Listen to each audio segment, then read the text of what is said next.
In this video, I'll show you how you can fix the sign out not available due to restrictions issue on an iPhone.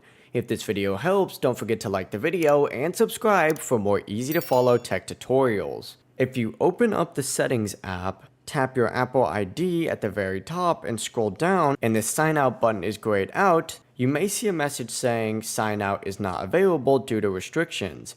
Here's a super easy way to solve that. Go back to the main settings screen and scroll down and find Screen Time right here. It should be in the same tab that has Notifications, Sounds and Haptics, and Focus. Tap on Screen Time, scroll all the way down and tap Turn Off Screen Time if it is currently on for you. If you're asked for a screen time password, enter it now.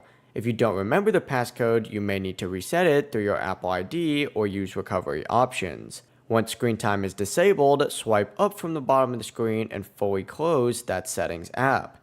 Now you can reopen Settings, tap your Apple ID again, scroll down to the bottom, and that sign out option will be available. From here, you'll be prompted with a few different options. Choose the one that best fits whatever task you're trying to do, and then type in that passcode, and it'll fully sign you out of your Apple ID.